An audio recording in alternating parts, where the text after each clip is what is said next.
social norms, imitation, and public behavior. How people learn what is normal by watching one another. Imagine a driver approaching a sidewalk. Parking there is formally prohibited. A traffic sign says so. The curb is painted. The legal rule is clear. But 8 cars are already parked along the sidewalk. The driver slows down. There is enough physical space to join them. No barrier prevents entry. Nobody appears to be enforcing the prohibition. Pedestrians are already walking around the parked vehicles. The driver parks. Why? Perhaps the driver did not see the sign. Perhaps they saw it but considered the risk of punishment low. Perhaps they believed the rule was unreasonable. Perhaps they were simply in a hurry. But the presence of 8 other vehicles communicated something stronger than the sign. Other people park here. The 9th driver did not merely observe 8 isolated decisions. They encountered visible evidence of what people normally do, what appears tolerated and what is unlikely to be challenged. The sign said no. The street said yes. This lecture examines how the behavior of other people becomes part of the urban environment. Its central argument is, urban behavior is not produced by physical design and individual preference alone. People continuously observe one another to discover what is normal, permitted, expected, and likely to be challenged. The city is therefore not only a landscape of physical affordances, it is also a landscape of social evidence. A curb communicates through its geometry. A signal communicates through light. A sign communicates through language. But people communicate through behavior. A pedestrian waiting at a red signal tells others that waiting is expected. A pedestrian crossing against it tells others that crossing may be possible. A group sitting on the edge of a fountain demonstrates that the edge can function as seating. A driver stopped across a sidewalk shows the next driver that the space can be occupied without immediate consequence. A child cycling to school makes independent cycling more imaginable to other families. The presence of visible behavior does not force imitation, but it changes the information available to the next person. To understand this process, we must distinguish several different kinds of rules and expectations. A formal rule is an explicit regulation established by an institution. Do not park on the sidewalk. Cross when the signal is green. Do not exceed 30 kilometers per hour. Keep the bicycle lane clear. An informal convention is a pattern of behavior that people expect without necessarily finding it in written law. Stand to one side of an escalator. Allow passengers to exit before boarding. Form a queue. Avoid blocking a doorway. A social norm is more than a frequently repeated behavior. It involves expectations about what people do or what they believe should be done, often supported by approval, disapproval, or other social consequences. This distinction matters because not every common behavior is a norm. Many people carry umbrellas when it rains. They do not do so because they believe others expect umbrella use or will condemn them for remaining wet. By contrast, queuing often involves a normative expectation.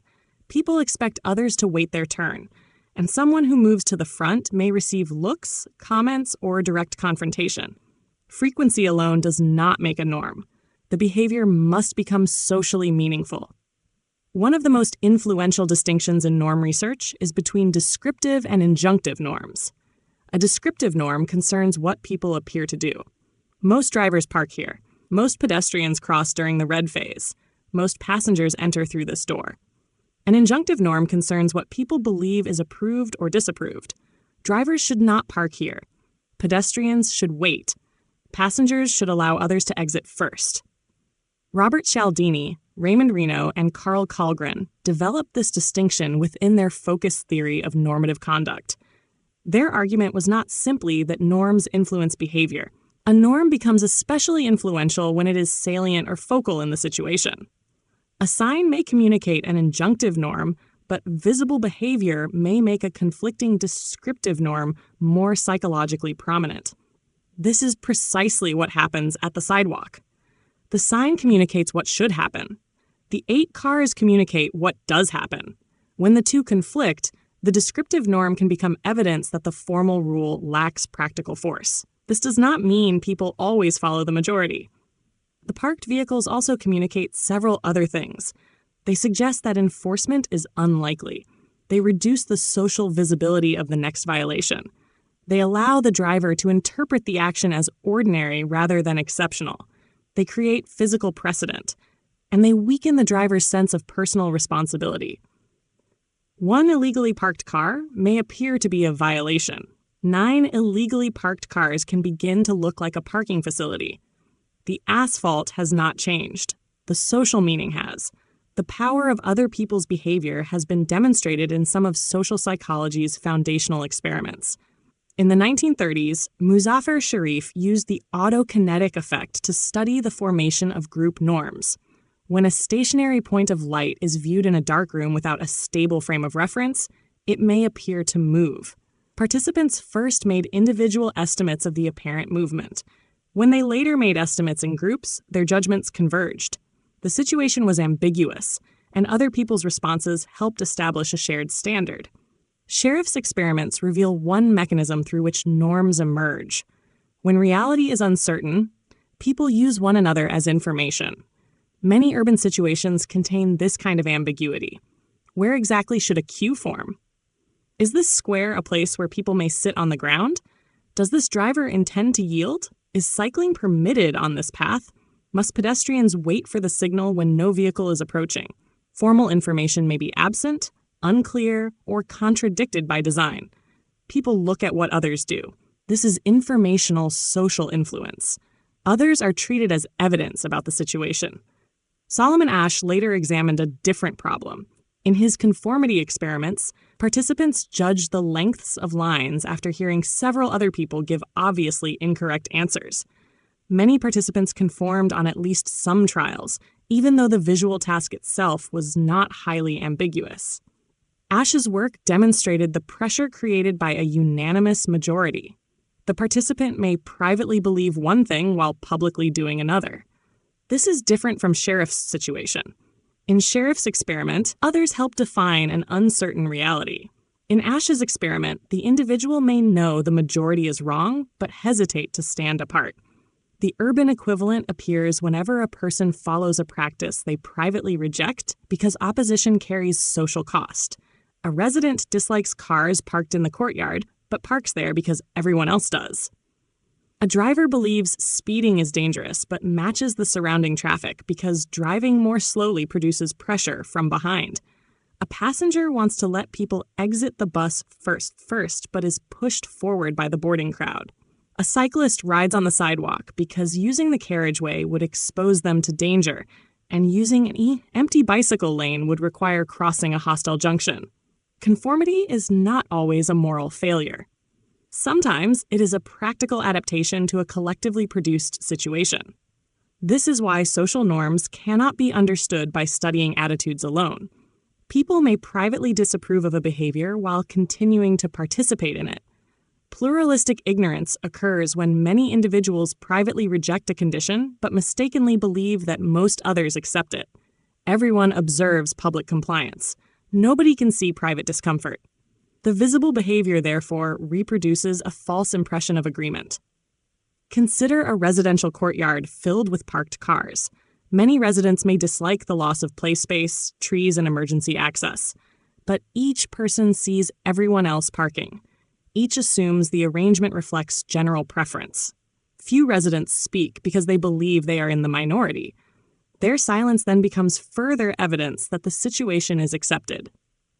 A stable public pattern can therefore rest on widespread private dissatisfaction. This is important politically. Observed behavior does not always reveal genuine preference. People act within expectations, constraints, and assumptions about what others will do. A person who drives to work may support better public transport. A parent who escorts a child everywhere may want the child to move independently. A shopkeeper who opposes sidewalk parking may still place a vehicle outside the shop because competitors and customers do the same. Behavior is evidence, but it must be interpreted. Albert Bandura's social learning theory adds another dimension. People learn not only through direct reward and punishment, but also through observing others. They see what actions others perform, what consequences follow, and which behaviors appear successful. This is observational learning. A child does not need to receive a traffic fine personally to learn that a rule is enforced. They can observe what happens to others. Likewise, a driver does not need explicit permission to park on a sidewalk. Repeatedly observing other drivers do so without consequence can teach that the behavior is tolerated. Bandura's work is often simplified into the claim that people imitate what they see. The process is more selective than that. People attend to certain models more than others. They remember some behaviors. They must possess the ability and opportunity to reproduce them. They are more likely to act when the observed behavior appears rewarded, effective, or socially approved. Urban imitation is therefore structured by visibility and consequence. A cyclist using an unfamiliar route shows that the route is possible. A parent watching another child cross independently receives evidence about what children may be capable of doing. A street vendor attracting customers can prompt others to occupy nearby space. A pedestrian who confidently begins crossing may cause waiting pedestrians to follow. But the identity and apparent competence of the first actor matter. People do not treat every stranger as equally informative. They are more likely to follow someone who appears to understand the setting. This helps explain the importance of first movers. When a public space is empty, the first person who sits, plays music, opens a book, or allows a child to play must tolerate uncertainty. Is this permitted? Will anyone object? Will the activity feel exposed? Once several people participate, the action becomes easier for others. William H. White's observations of public spaces showed how people attract people. Well-used places become socially legible as places where staying is normal. White also used the term triangulation for external stimuli that prompt strangers to speak with one another. A performance, sculpture, unusual event, or shared curiosity can create a temporary point of connection. The importance of visible participation extends beyond attraction. Other people provide practical information. They demonstrate where to sit, how to enter, whether one may move chairs, and what kind of behavior the setting tolerates. An empty square forces each visitor to interpret the space individually. An occupied square comes with demonstrations. This does not mean emptiness is always negative. A quiet place can provide solitude and restoration. The analytical point is that occupancy itself changes what a place communicates. Irving Goffman approached public behavior through the organization of face-to-face interaction. He examined the small practices through which people maintain workable social order. In public, strangers constantly acknowledge, avoid, accommodate, and interpret one another. Goffman described civil inattention as the practice of briefly recognizing another person's presence and then withdrawing attention. We indicate that we have seen someone without turning that person into an object of prolonged scrutiny. This tiny ritual helps make shared public space possible. Urban order depends on countless practices of this kind. People adjust walking lines before collision becomes likely. They negotiate doorways without formal discussion. They communicate priority through speed, gaze, posture, and hesitation. They create temporary territories around bags, seats, tables, and bodies. They apologize after minor contact. They signal that a seat is available or occupied. Most of this coordination occurs without explicit rules. Public behavior is therefore not spontaneous chaos, interrupted by occasional regulation. It contains an ongoing interaction order. Physical design shapes this order. A narrow sidewalk increases the number of negotiations required. A doorway opening directly into a pedestrian path creates repeated conflicts. A bench divided into individual seats organizes different relations among strangers than a continuous edge. A public transport entrance that forces boarding and exiting passengers through the same narrow point produces competition even when everyone understands the intended rule. Bad design can require constant interpersonal repair. People must apologize, squeeze, yield, gesture, and improvise because the physical arrangement repeatedly places them in conflict. When these negotiations become routine, observers may interpret the resulting behavior as cultural. People here do not queue. Drivers here are aggressive. Pedestrians here behave unpredictably. Sometimes these descriptions identify real conventions, but they can also mistake an environmental production for a national personality. A badly organized bus stop can manufacture disorder with impressive efficiency. Cristina Bicchieri's theory of social norms provides a more precise framework for understanding when norms influence behavior. In simplified form, A person may follow a social norm when several conditions are present. The person knows that the rule applies to the situation. The person has an empirical expectation that enough other people follow it. The person has a normative expectation that enough other people believe it should be followed. And the person has a conditional preference to comply when those expectations are met. This helps explain why information alone often fails.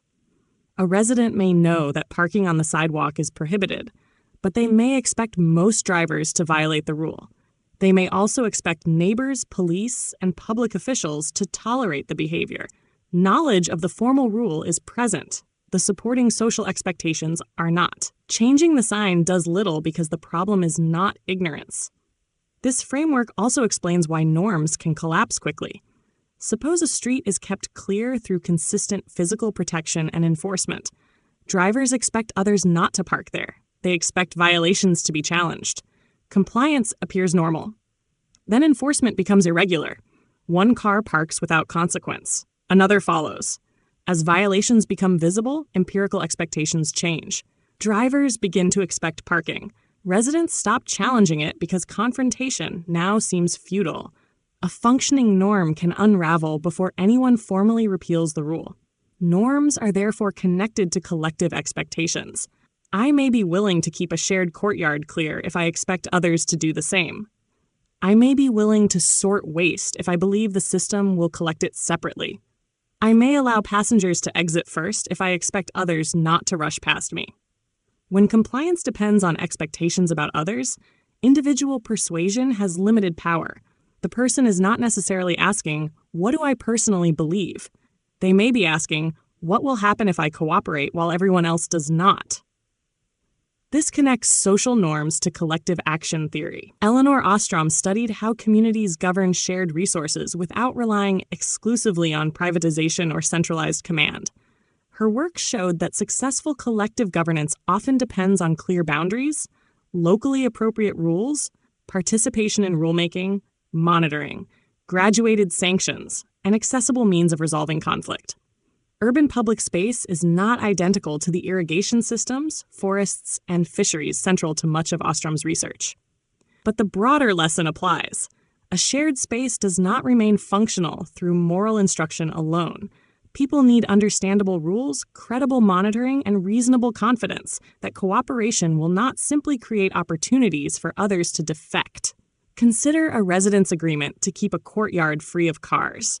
If there is no alternative arrangement, no control over entry, and no response to violations, the agreement depends on permanent goodwill. One resident breaks it. Another concludes that restraint is pointless. The cooperative arrangement deteriorates. A physical bollard can therefore do more than block a vehicle. It can stabilize expectations. It tells each resident that other residents will also be unable to occupy the space.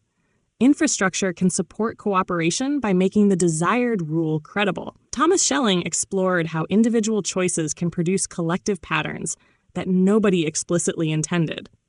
His segregation models demonstrated how relatively mild individual preferences could generate strongly segregated outcomes.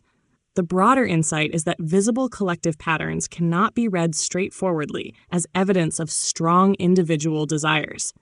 A person may accept several possible arrangements, but react to the choices of others.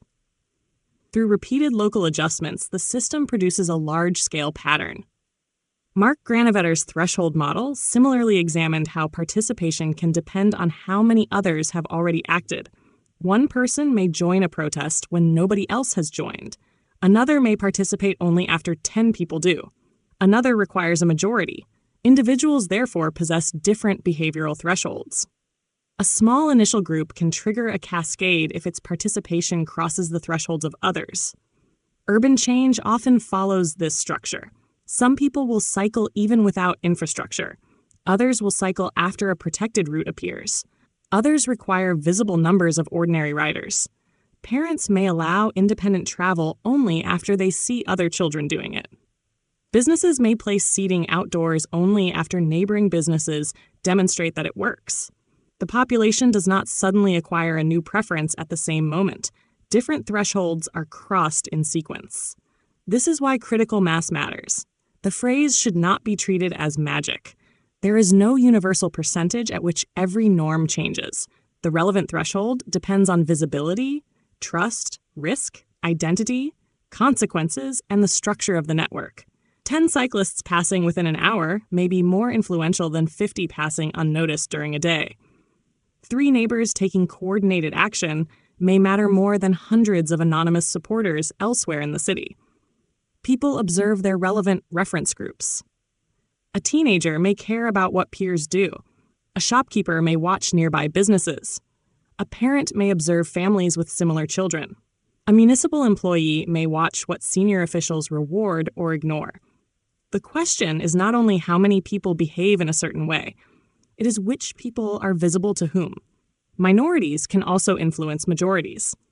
Serge Moscovici's work on minority influence emphasized consistency. A small group that maintains a clear position over time can cause others to reconsider what had appeared settled. A minority does not need immediately to produce public conformity.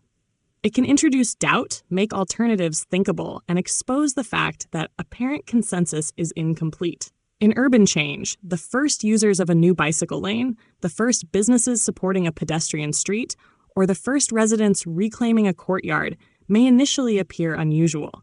Consistency can gradually turn unusual behavior into a recognizable alternative. Eventually, observers no longer ask why anyone would do it. They ask why more people do not. Norm change alters what requires explanation. At first, cycling to work may be treated as an eccentric personal statement. Later, driving a very short distance may become the behavior that appears strange. At first, a child walking independently attracts attention. Later, continuous adult escorting may come to look excessive. At first, sitting in a redesigned square feels experimental. Later, an empty square appears like a design failure. Normality is not simply discovered. It is produced, demonstrated, and repeated. This has major implications for public communication. Campaigns often try to discourage harmful behavior by emphasizing its prevalence. Many drivers speed. Everyone parks illegally. Most residents waste water. Such messages intend to show the seriousness of a problem. But they may strengthen the descriptive norm. They announce that violation is common. If everyone does it, an individual may feel less responsible and less unusual when joining them. Norm-based communication must therefore be designed carefully. A message can emphasize growing compliance rather than widespread failure. More drivers are yielding at this crossing. Most residents keep this entrance clear. An increasing number of families walk to school. The claim must be true. Inventing social proof may produce short-term persuasion, but discovery damages institutional trust. Messages should also avoid combining contradictory signals. A clean public space accompanied by a sign saying, "Do not litter," may communicate care. A heavily littered place covered in anti-littering signs communicates that rules are ignored. The most convincing message is often the visible condition itself. Infrastructure, maintenance, and enforcement are forms of communication. A continuous protected lane says that cycling is expected. A bicycle lane that disappears at every difficult location says that cycling is tolerated only when convenient. A wide, direct pedestrian route says that walking is ordinary. A crossing hidden behind barriers says that pedestrian movement is secondary. A functioning lift says that accessibility is an operational commitment. A broken lift says that accessibility exists mainly in presentations. People read institutions through repeated encounters. This brings us to informal enforcement. Norms are maintained not only by police, fines, or official sanctions. They are also enforced through looks, gestures, comments, praise, embarrassment, avoidance, and cooperation. A queue jumper may be challenged. A passenger may thank someone who makes space. A pedestrian may strike the side of a vehicle that enters a crossing. Neighbors may place objects to prevent parking. Cyclists may warn one another about a blocked route. These responses communicate that behavior has been noticed, but informal enforcement is unevenly distributed. Some people feel safer confronting violations than others. Status, gender, age, physical ability, and social position affect who can challenge whom.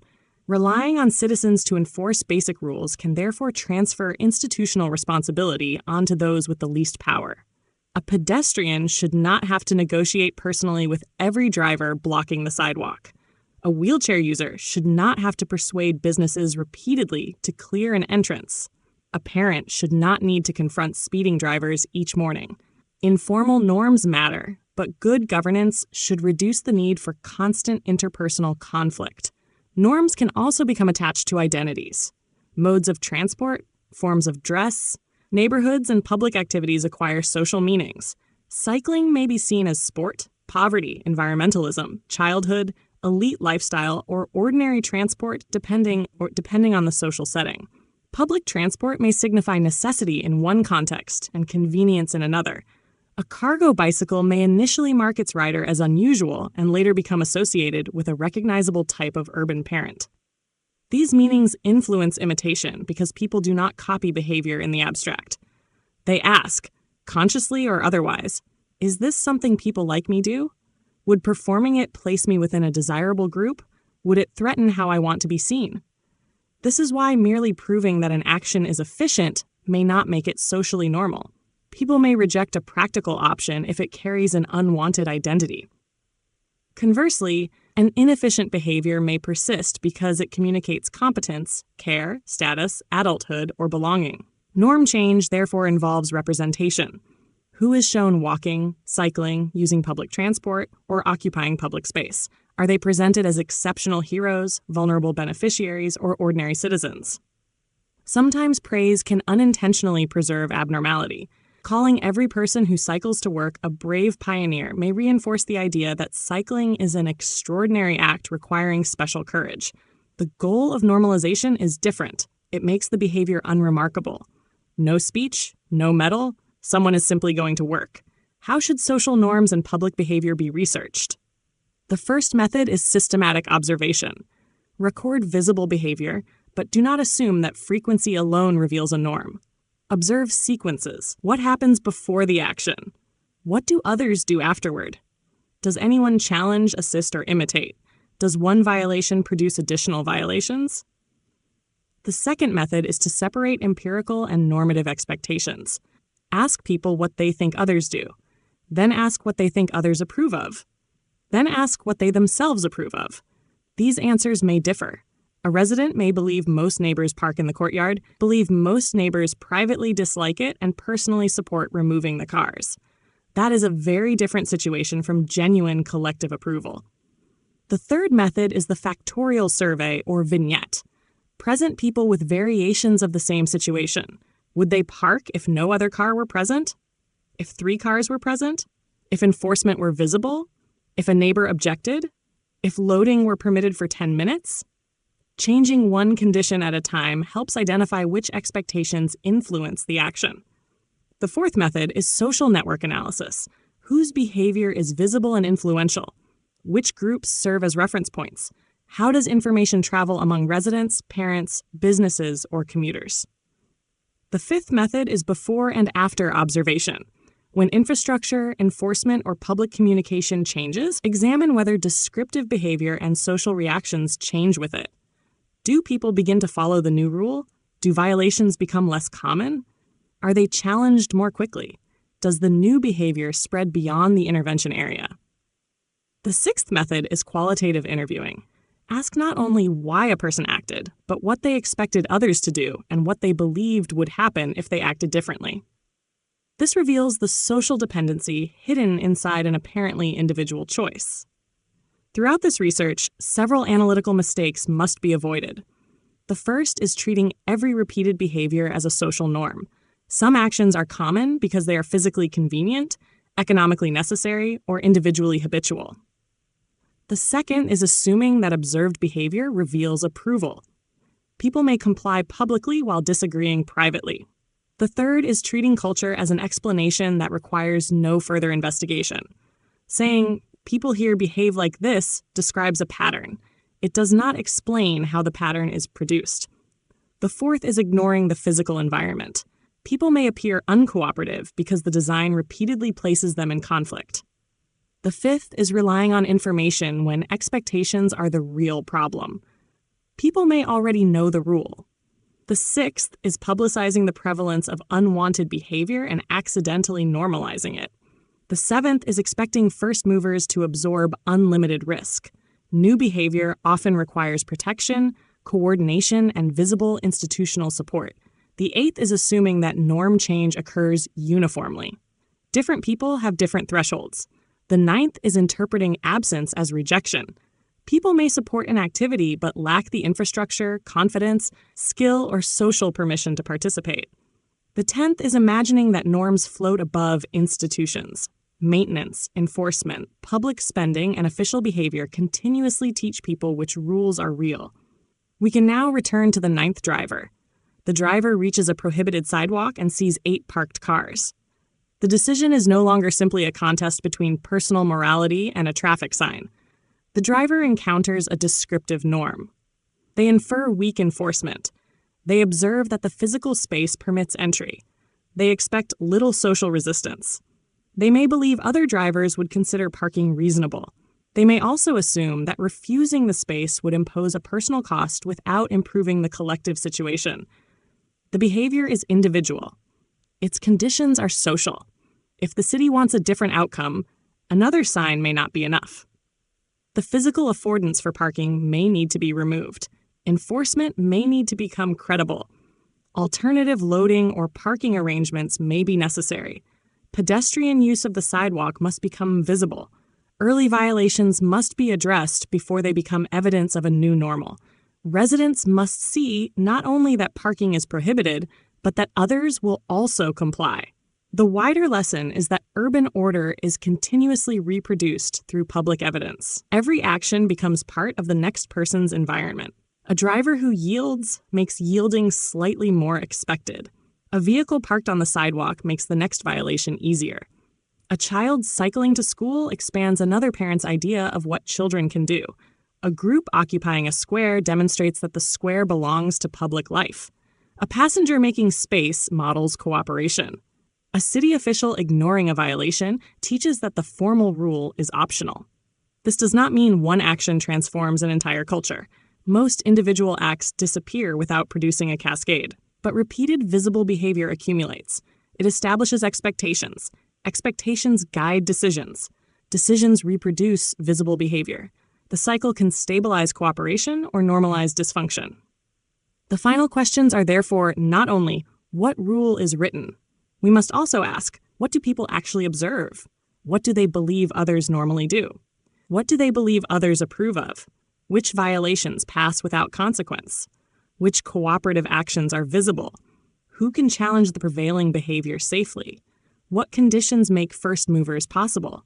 When does adaptation become conformity? Does observed behavior reflect genuine preference or resignation to what others are expected to do? What is the city teaching through its design, maintenance, and enforcement? And what will the next person learn from the people already present? A social city is not simply a place containing many individuals. It is a place where each person's behavior becomes information for others. People watch, infer, imitate, resist, coordinate, and revise their expectations. They learn where they may sit, how they should move, which rules matter, and which forms of conduct belong to people like them. The city turns repetition into evidence. Evidence becomes expectation. Expectation becomes normality, and normality makes a collective arrangement appear natural, even when it was produced one visible action at a time. Selected original works cited Asch, Solomon E., Opinions and Social Pressure. Scientific American 1903, No. 5, 1955, p. 31-35. Bandura, Albert, Social Learning Theory. Prentice-Hall, 1977. Bicchieri, Cristina, The Grammar of Society, The Nature and Dynamics of Social Norms. Cambridge University Press, 2006. Bicchieri, Cristina, Norms in the Wild, How to Diagnose, Measure, and Change Social Norms. Oxford University Press, 2017. Cialdini, Robert B., Raymond R. Reno, and Carl A. Kalgren, A Focused Theory of Normative Conduct, Recycling the Concept of Norms to Reduce Littering in Public Places. Journal of Personality and Social Psychology 58, No. 6, 1990, pp. 110-15-26. Goffman, Irving, Behavior in Public Places, Notes on the Social Organization of Gatherings. Free Press, 1963. Granovetter, Mark, Threshold Models of Collective Behavior. American Journal of Sociology 83, No. 6, 1978, pp. 420-1443. Katz, Daniel, and Floyd H. Allport, Students' Attitudes. Craftsman Press, 1931. Moscovici, Serge, Elizabeth Lodge, and Martine Nafrachou. Influence of a consistent minority on the responses of a majority in a color perception task.